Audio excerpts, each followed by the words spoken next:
This video is going to change everything you know about Hamas, including how deep the rabbit hole really goes, because this is way deeper than what you've been told. A few months ago, a new show came on Apple TV. The show is called Hijack. It's with Idris Elba, and the show basically starts like an ordinary plane hijack film. A bunch of terrorists, they hijack a plane, they have demands to release some prisoners, and then, in the middle of the show, a huge plot twist. She was flying the plane towards central London because the closer it got to the city, the higher the chances it meant that there was going to be a crash, which ultimately meant that the stock price of Kingdom Airways would fall lower and lower. This was important because it turned out that that was the main reason as to why the hijacking originally took place.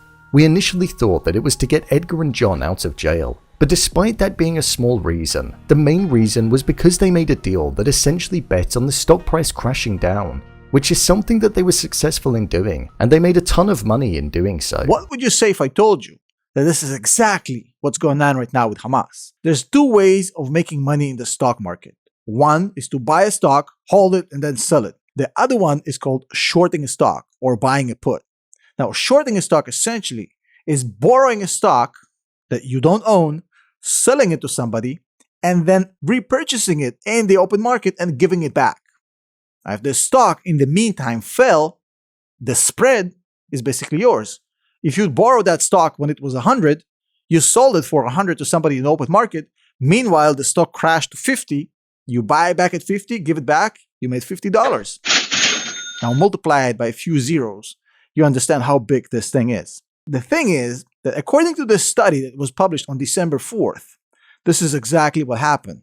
The days before the October 7th attack, and there were billions of dollars that were made. The December 4th research paper that was made by two professors by NYU and Columbia basically shows a spike in the short interest of MSCI Israel ETF, which is an ETF that holds a lot of the Israeli stocks, about 5 days before the attack. Almost every trade that was made on the 2nd of October was made against the stock. More than the 2014 war, more than COVID. All of a sudden, 5 days before the attack, a huge spike in people putting money, betting that the Israeli stocks will drop. At the same time, there were a lot of people buying options against the Israeli ETF. In fact, these guys found that options that had an expiry date of October 13th and later almost didn't budge. But options with an October 13th expiry date went up by 250% on September 25th and by 500% on October 2nd. It would be very, very hard to claim that this is a coincidence. Hamas is like these terrorists from the Hijack film or the series on Apple TV. They pretend to care about the Palestinian freedom and the prisoners, but it's basically a financial scam that's being ran on the backs of poor Palestinian people who live in Gaza and poor Israeli civilians who live across the border. You see, Hamas basically makes $1 billion in revenue every single year. And this money comes from aid money, it's coming from donations from abroad, from pro-Palestinian organizations, and it's coming from tunnels. Yeah, Hamas has all these tunnels going to Egypt in which they smuggle goods into Gaza, and every smuggler pays about 20% to Hamas. The mafia organization that is Hamas makes about $1 billion a year. And at this point, you may say, well, look, there's $1 billion being made, but Hamas is the ruler of Gaza, so they got to maintain Gaza. That costs a lot of money. Not really. Hamas doesn't spend a dime out of this $1 billion. It steals 100% of the money because UNRWA basically pays for food and for schools.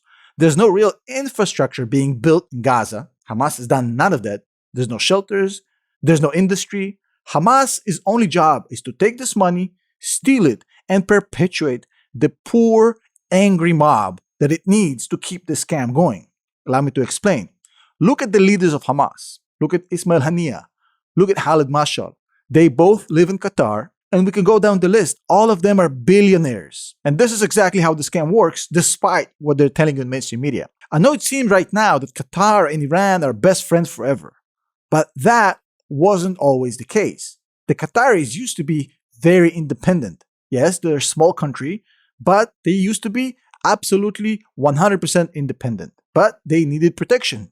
And as much as they had deals with the US, they didn't completely feel safe. And instead of fighting with Iran, like the Saudis are doing for the past few years, they basically said, look, Iranians, leave us alone, let us do our thing, and then in return, we'll help you in the international arena. We'll be your number 2, number 3. Don't worry, we got you. Just leave us alone. Don't do any nasty things to us. Because if you look at Saudi Arabia, all of a sudden the Houthi rebels, they explode different bombs in Aramco, they're causing damage. There's a lot of mayhem when you're not cooperating with the bully, Iran. So the Qataris basically surrendered. They said, look, Iranians, we're afraid of you. We'll be your number 2. Tell us what to do. So that is why you see Qatar very, very active on behalf of Iran and in favor of Hamas in the region. Now, the Iranians want one thing. They want the same status to happen with Saudi Arabia.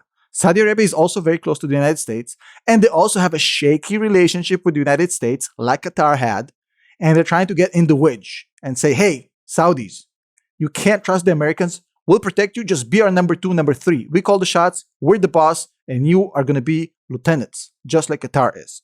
And to do that, they had to break apart the Abraham Accords, because the Abraham Accords essentially were a replacement for Iran.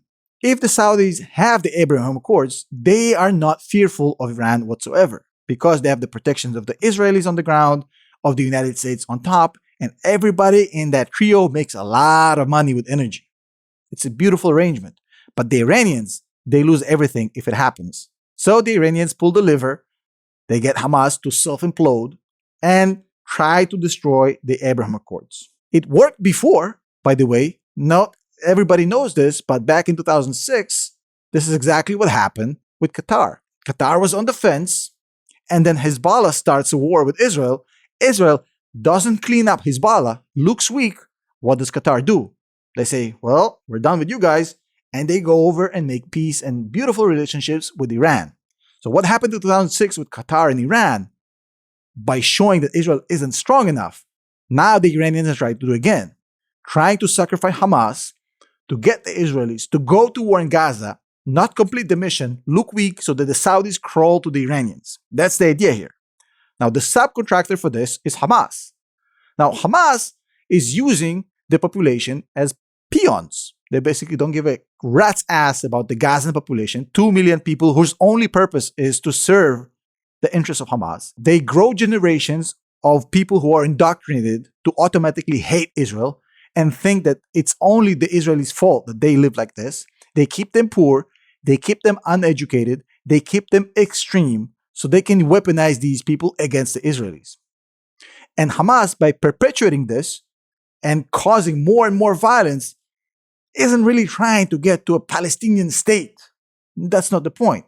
The point is that Hamas is trying to keep this scam alive as long as possible, because every day continues, its leaders are getting paid more and more aid money, Iranian money, Qatari money, EU money, donations. As long as this continues, they get paid. So the idea here is very, very simple. I always say this, follow the money. It's always about money. They want you to believe that this is some holy war, some religious war. Hamas is a financial scam. They're being used by Iran. The leaders are paid off, so they do whatever Iran wants. They're using the population, which is manipulated by education and perpetuating their poor lifestyle. And at some point, when this ends, they'll take the money and run. That's the whole thing that's going on here. And these trades we've seen 5 days before the attacks is just another way for them to make money. And if you were looking for an answer why October 7th happened, here it is. Everybody got paid. The Iranians, well, they have a shot at destroying the Abraham Accords and scaring the Saudis into their arms. Hamas leaders, well, they bet a lot of money against Israeli stocks and got paid billions of dollars. Made money. Everybody got paid.